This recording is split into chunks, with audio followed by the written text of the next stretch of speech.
Hey, it's Matt, your average gamer, and for this one, we're going to be doing an early game GUTS Greatsword guide. This is going to be an incredible, powerful, detailed guide that makes you extremely strong. First off, we're going to start with the Bandit class. I'm going to be picking the Bandit class for two different reasons that I'll explain here as I go, but if you want to not mess around too much with levels, you can go with the Wretch. You can go with the Samurai too, because a little extra points of Dex isn't bad, or the Warrior class for Strength, but for me, I'm going to go with the Bandit class because that's going to suit us the best. And for our keepsake, we are going to go with the Golden Seed, as that's going to give us an extra health flask. And it's kind of always what I grab at the beginning. And then we're going to head into our journey to build an extremely powerful GUTS Greatsword build in the early game. This is no doubt one of my longer videos, but this ended up turning out even better than expected, so I had to keep everything in here, and this time the guide is fully detailed where to start and what to do.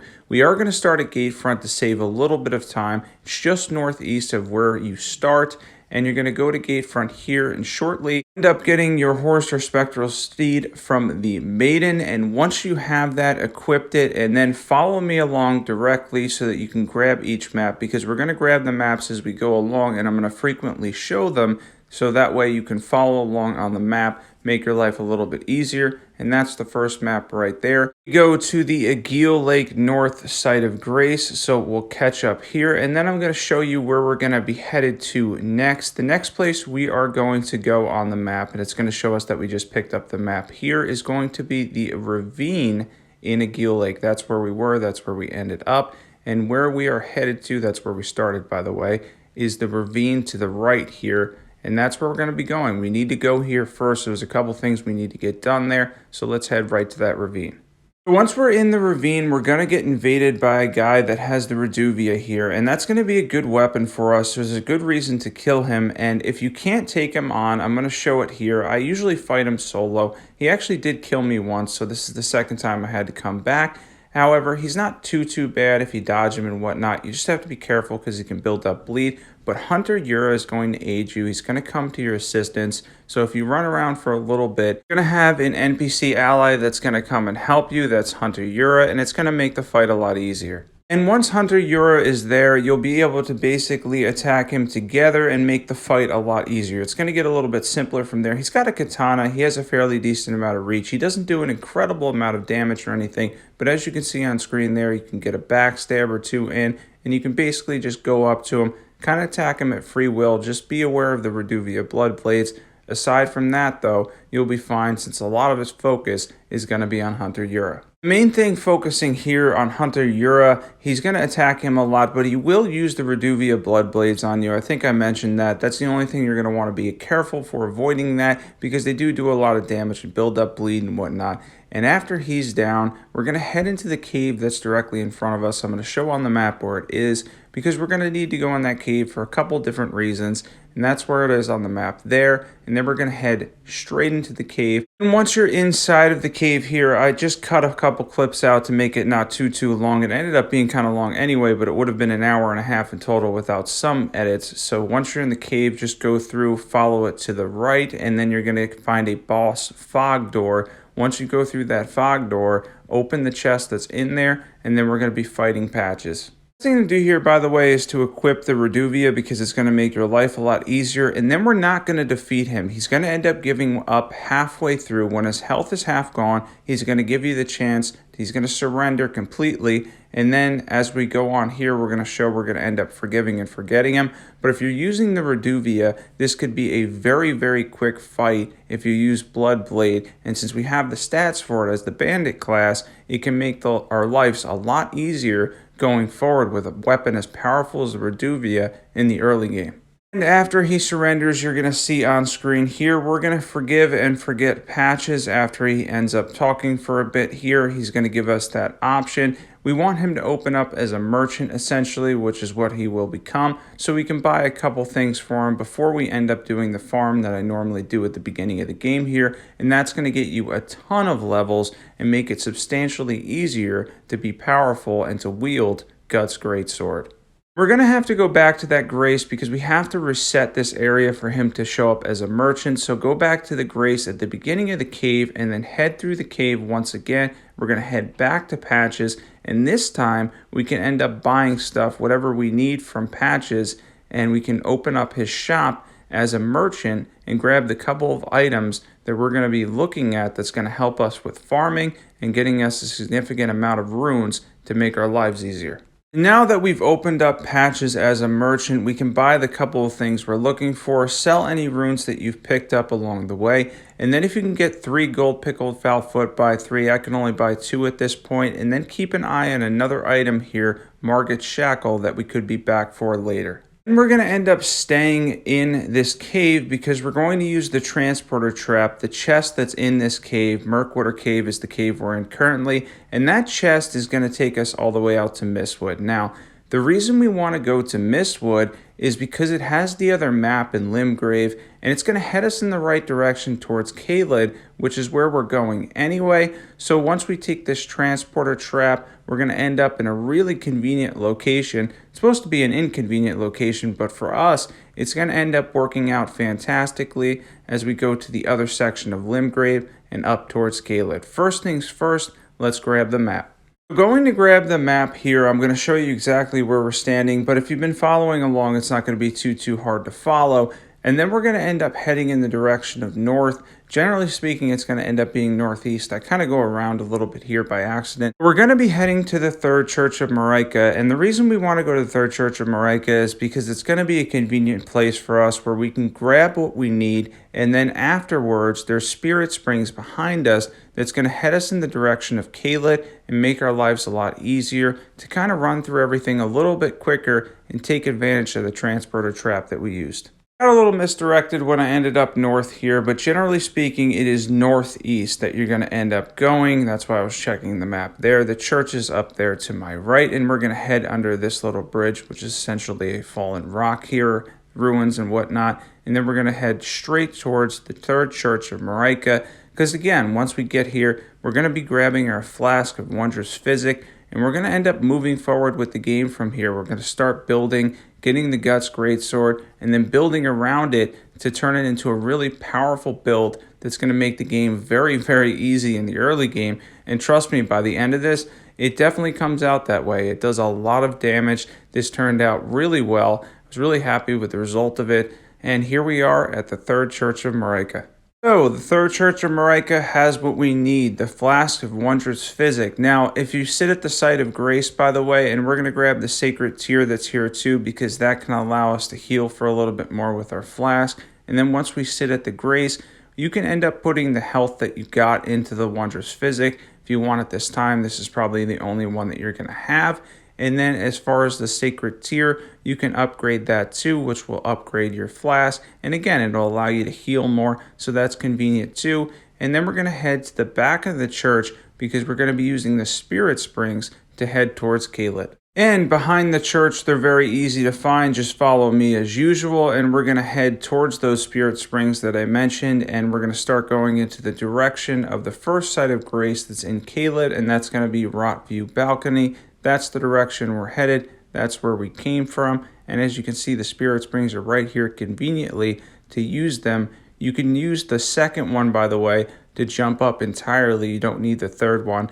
And then we're going to start heading towards essentially what is northeast. And we're going to go towards Caelid so we can start working on rune farming and the build in its entirety. You can turn this into a powerful early game GUTS Greatsword build, and again, the damage you're going to see at the end of this video or towards the end of this video, it ends up being phenomenal for the early game. It's going to carry you with ease. We're going to pick up a solid Ash of War, some buffs, everything you need, and again, you're going to end up being really powerful in the early game with this build. Trust me when I say with this setup, it's going to be a cakewalk in the early game, and it absolutely is. And here we are arriving at Rotview Balcony, the first site of Grace in Caelid, and we're going to rest here shortly after because we want our maiden to take us back to the Roundtable Hold now so we can get this part over with. If you go to Caelid or you go through Stormville, you'll end up getting this scene, and it will bring you back to the Roundtable Hold, which again, we want to do this now, so we don't have to worry about this later. You only have one option when the prompt appears,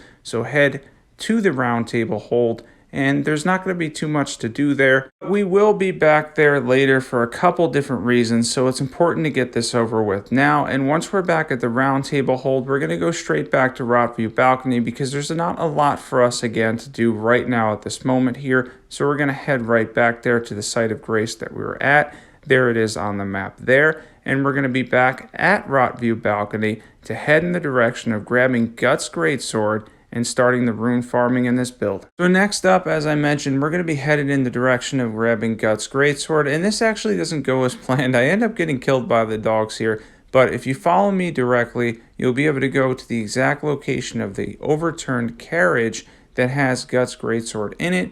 You can get this weapon very early, and it's an extremely powerful weapon that can carry you through the late game as well. And we're staring at the overturned carriage right now, right in front of us. That's what we're going to need to grab. We're going to need to go around to the side of it here on the right. I was attempting, or on the left rather, my bad. I was attempting to avoid the dogs here, but it just didn't work out that way. And yeah, I ended up grabbing GUTS Greatsword. But shortly after grabbing this, they were able to get the jump on me. I thought it was really only one dog, but yeah, apparently there was a dog and a crow. This ended up being my second death so far, but that's kind of normal for Elden Ring after all. But that is where you get GUTS Greatsword, in the overturned carriage, and to the left of it is where you open the carriage at. And be aware of the dogs there because, again, they're super aggressive. They're going to attack you as much as they possibly can, and you may end up with a crow in there as well. And now we're back at Rotview Balcony, and we're going to start heading towards the rune farm. Now, for those who are familiar with my previous videos, the rune farm that we're heading towards, the specific rune farm we're going towards, is the dragon that you can repeatedly kill. Even if you do kill him only one time, you're going to end up with 100,000 runes. But if you can do it multiple times, and there is a glitch, a way to do it several times, you can end up leveling up rather fast.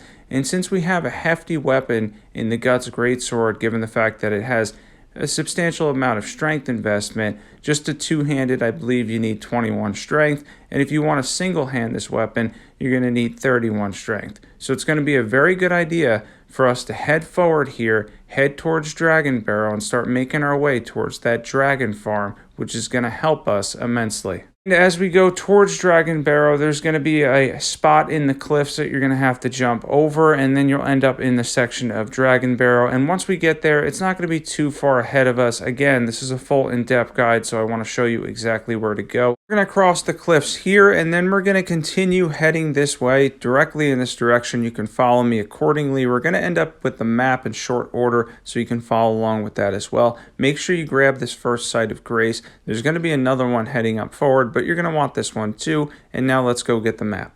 Dragonbarrow is not somewhere where you're going to end up getting lost in very easily. It's a pretty simple area, but make sure you grab the maps, not only to follow along this guide, but make sure you have all the maps in general, because subsequent playthroughs, or your first playthrough in general, you're going to want all the pieces to the map so that you know where you're going in general. And it is a very convenient thing. You know, in the Dark Souls series, we were never given a map like this. So having this in Elden Ring in such a large world can kind of help you understand where to go.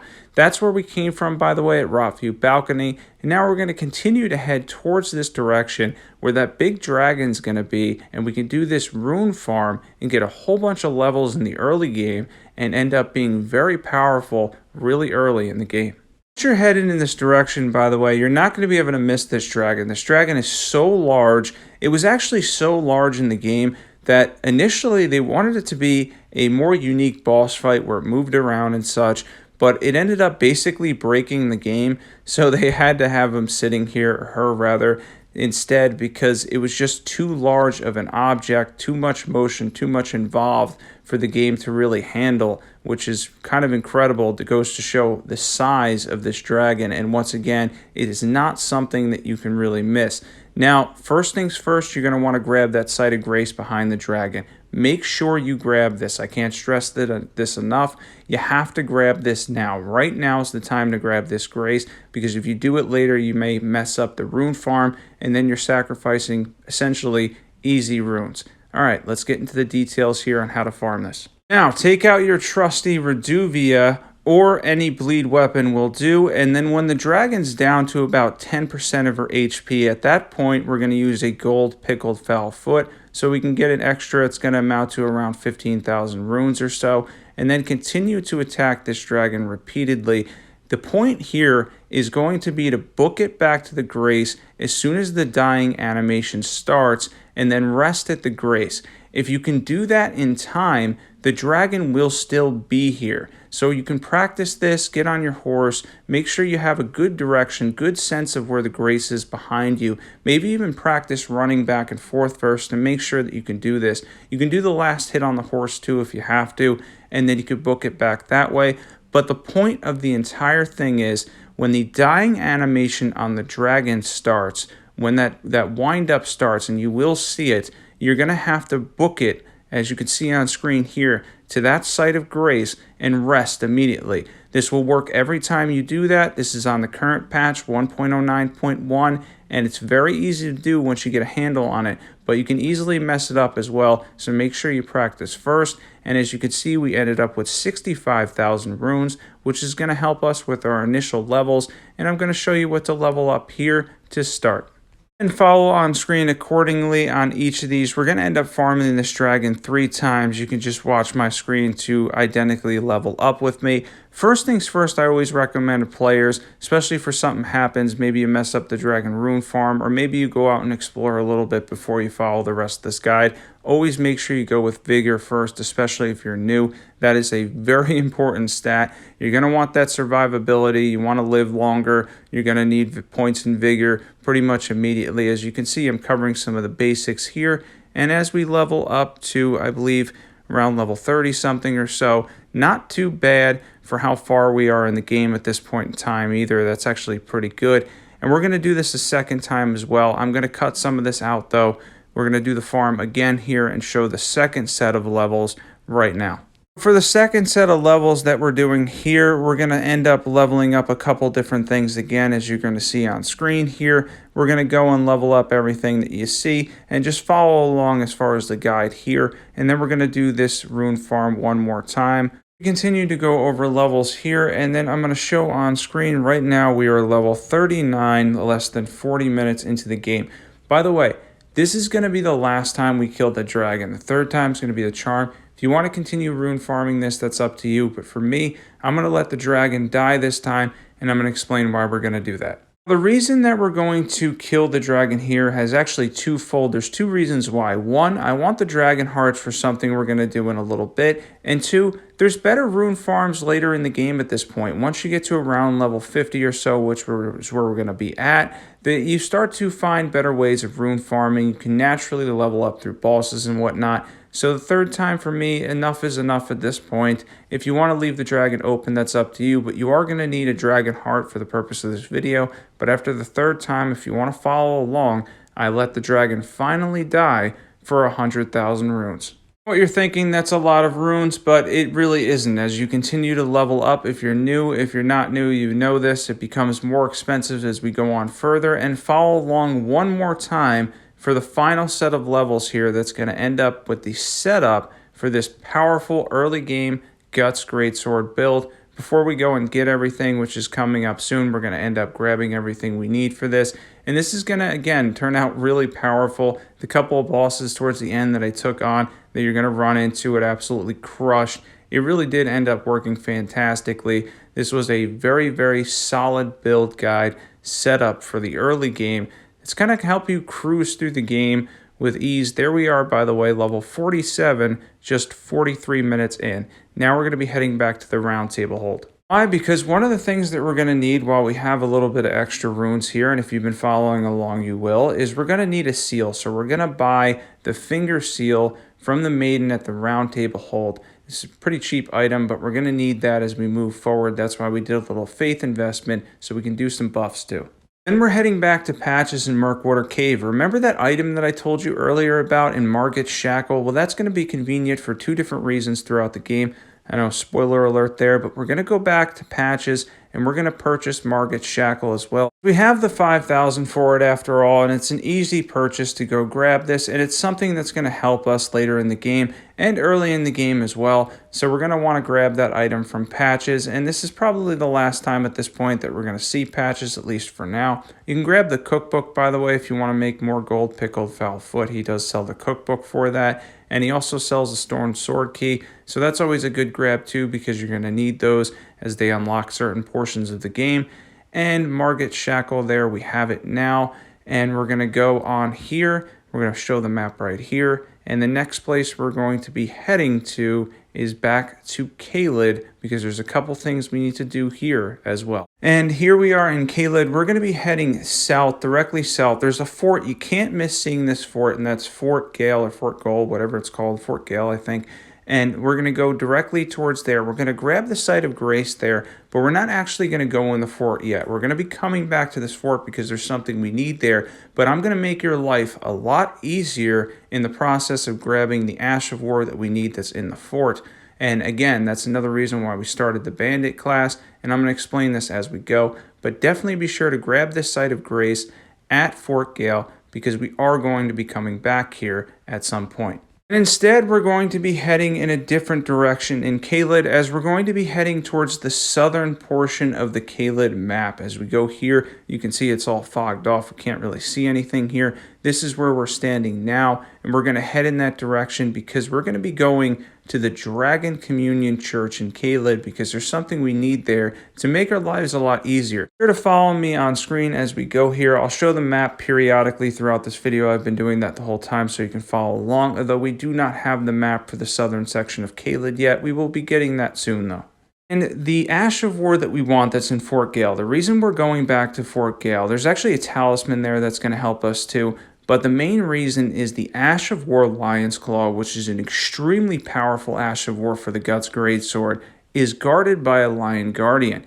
And that Lion Guardian you can beat at base level. I've done it before, but it's really challenging, and for new players, it's not something I recommend doing. Going in there and facing him with a base weapon, it's going to be a little bit challenging. So we're going to make our lives a lot easier, make the whole situation easier here by essentially being able to cheese him, get the Ash of War that we want to get, and then we can go in there, we can crush him, and then we can move forward. Create an amazing and powerful build, and it is going to be truly an amazing and powerful build. This is going to be something that's fairly epic, especially for the early game, and again, this can actually power you through the late game as well. We're going to be doing posture damage and a lot of damage with this specific Ash of War and Lion's Claw.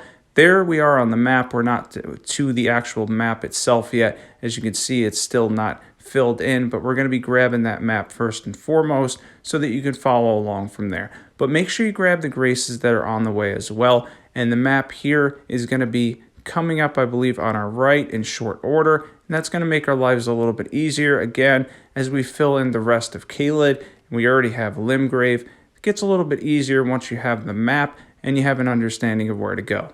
With that being said, Caelid is now finished in terms of the map. We now have the entirety of the map at our disposal, which is going to make life a lot easier. And then we're going to head straight here to the Dragon Communion Church because there's a spell in it. We need to be able to rot this Lion Guardian to make our lives a little bit easier. It's going to end up destroying him. It's going to take a little bit of time to do that. But yeah, it's essentially we're going to be able to cheese him, long story short, make our lives a lot easier in that sense. And since we have the dragon hearts because we destroyed the big dragon on the third go, we can get whatever we need here as well. And we're going to grab Rotten Breath, which is going to be the ideal one to end up crushing this Lion Guardian with it.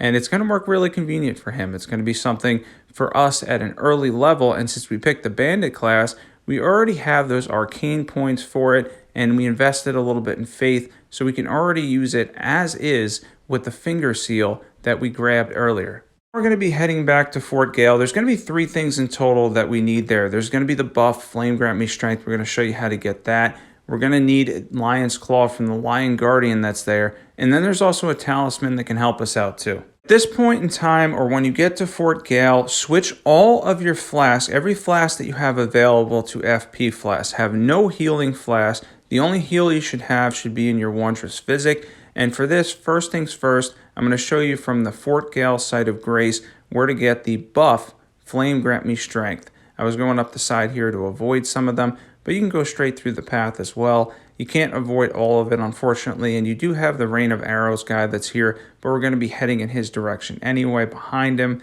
and we're going to be going around the fort. Going around the fort to the left is going to grant us, well, so to speak, flame grant me strength. I do end up getting killed here. This ends up being my third death on this run. There's going to be a fourth, and the fourth one will be the final one, thankfully. But yeah, I end up getting crushed here. You got to be kind of quick with it. I wasn't quick enough, but here it is on the side of the fort. We grabbed flame grant me strength. They are going to kill me because I'm unable to get out of there. They knocked me off the horse, and at that point, I was pretty much done for. And then I'm going to respawn back at Fort Gael anyway. It's not going to matter much for me. We do have the buff we want in Flame Grant Me Strength, which gives you 20% more physical damage and 20% more fire damage. It's a great buff. You need 15 faith to use it, which we already have, which is going to set us up to start a very powerful build. Now, as far as memorizing spells here, you can throw Flame Grant Me Strength on. We're not going to really need it yet, though. And then we're going to head to the fort to do the harder portion of this. Remember how we just went through the fort to the left around the fort? Now we're going to be going around to the right. You can't go through the entrance, so we're going to have to go around to the right. There is a stake of Marika, by the way, there, if you end up dying, that you can come back to. In some cases, it's almost actually better because this Rain of Arrows guy tends to aggro even when you're behind the fort. I'm not sure why this happens or why he has that level of range, since he can't really see you as far as eyesight goes. You're actually behind the fort physically. But yeah, he can still hit you with Rain of Arrows from back here, so be extra cautious. There is also a regular enemy here, but even with a base level GUTS Greatsword here, we can absolutely crush him. Just 2 hits, he goes down. We didn't even upgrade our weapon yet. We'll be getting to that too. And then we're going to go up the ladder here. Once we're in the clear and I feel like he's no longer aggroed or he's not going to hit me too much, we're going to go up this ladder and we're going to start heading towards our ultimate goal in Lion's Claw. Now, once we're up the fort, we're going to take care of a couple things here. We want to make sure we're not going to get too much in terms of the enemies go. And you can see the one death I had here, by the way. The Lion Guardian that was down there, I didn't actually know he could jump to the platform above, but I'm going to explain what to do if that happens again. I ended up getting him on the second try easily with the Rot, and it's not too hard. It was just I didn't expect him to jump up and hit me, and yeah, he ended up destroying me rather quickly. We're going to take care of the Lion's Claw part now by destroying this Lion Guardian, and we're going to do our best to rot him. He does have the ability to dodge a lot of your attacks, so you have to be super careful, and since we're a little bit sparse as far as FP goes, try to make the best of the Scarlet Rot situation. Doesn't take a ton to rot him, but he can avoid a good amount of ranged attacks, and since Rot is a ranged attack, he's going to always hop from side to side to attempt to avoid whatever you're going to use on him.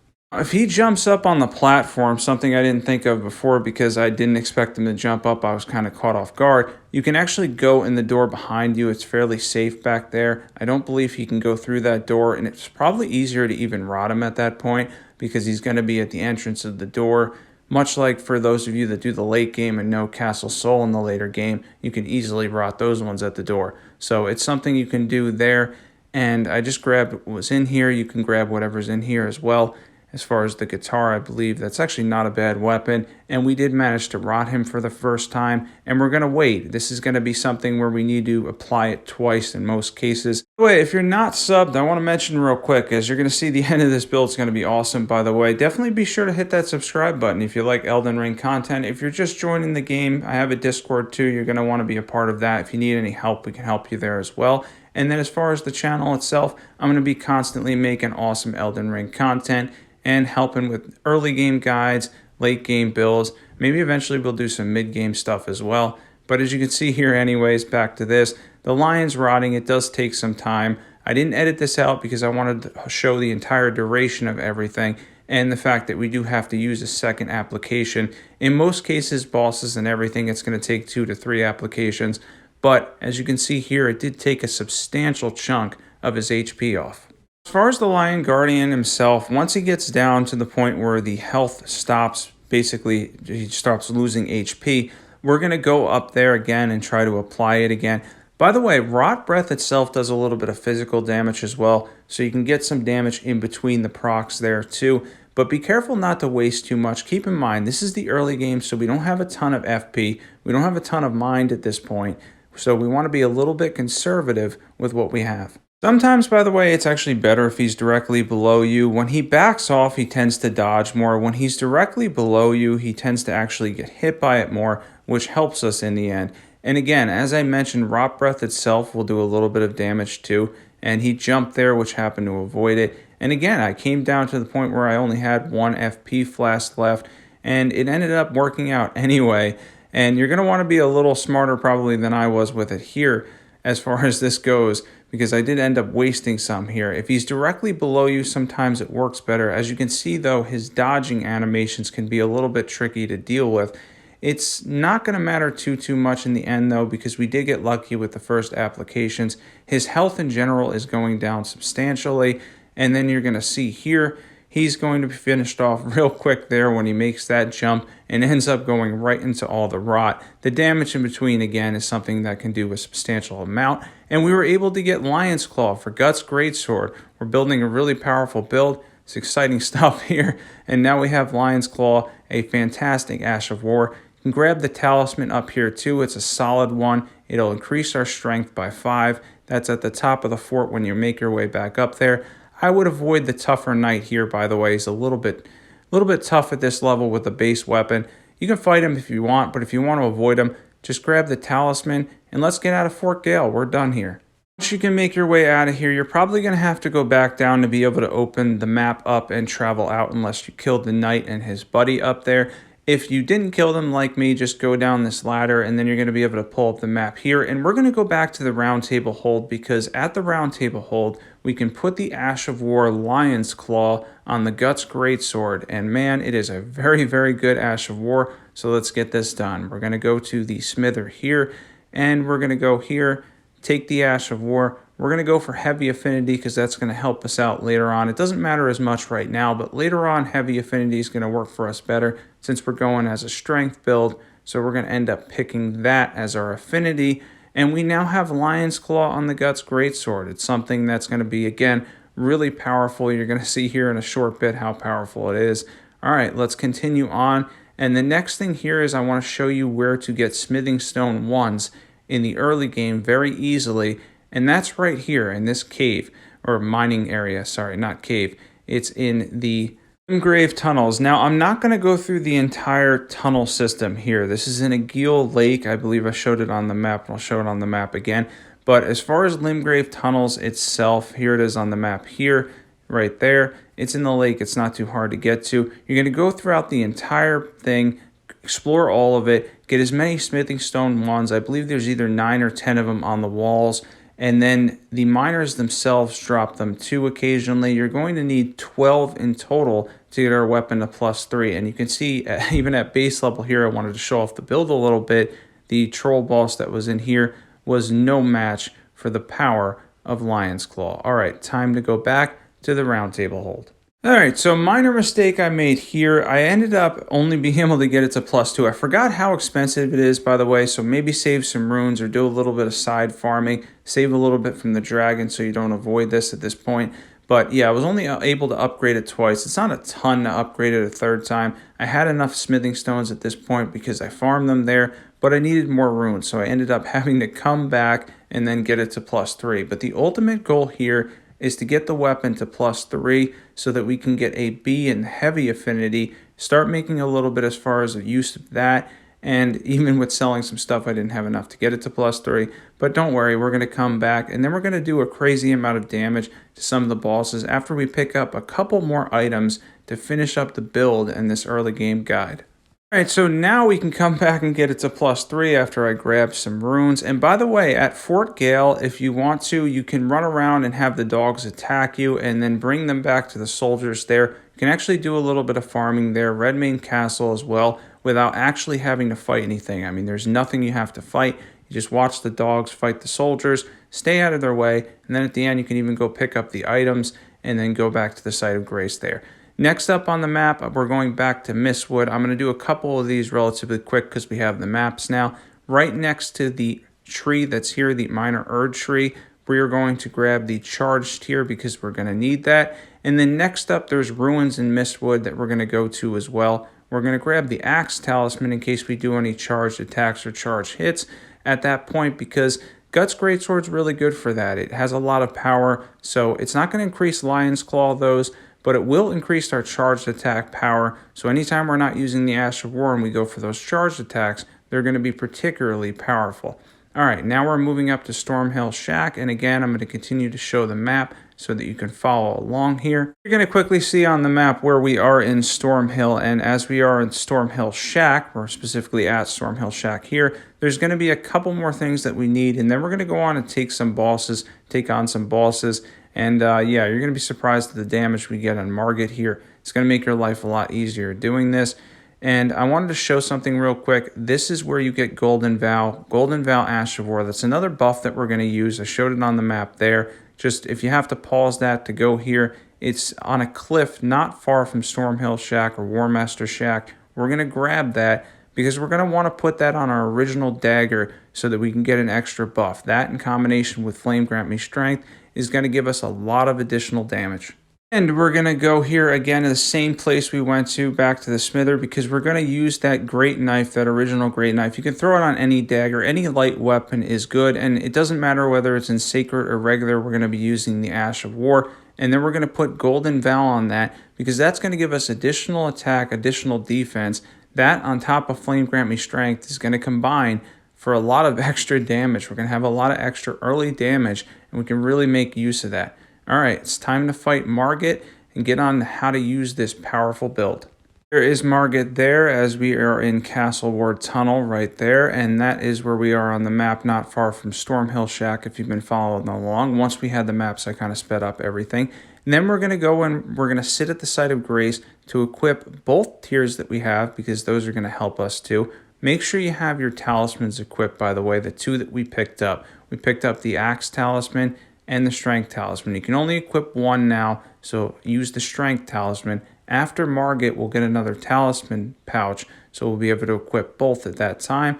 And then you're going to switch. For me, I'm on Xbox, so it would be Y and LB, then Y and RB back to the dagger. We're going to use Golden Vow, then we're going to use Flame Grant Me Strength, fill up our FP, and then we're going to go into this fight after using those buffs, and we're going to go face Morgott and do a lot of damage. Well, I guess minor spoilers there because I ended up saying Morgott. Yeah, minor spoilers there. But yeah, we're going to face Margit here. And you're going to see Lion's Claw, the posture damage, the damage initially. He absolutely gets crushed by this. He doesn't even really stand much of a chance here. He ends up with his HP being incredibly low as he phase transitions. And then I wasn't too worried at this point. I figured at this point it was pretty much going to be over for him. And within a matter of seconds, Margit went down. That was so easy, so incredibly easy. GUTS Greatsword, Lion's Claw, it's immediately overpowered. It's going to be overpowered through the majority of the game because you're building up posture damage and you're doing a lot of physical damage in general. Now, next up, I'm going to show this tough knight that a lot of people run into trouble for the first time, how it works against regular enemies as well.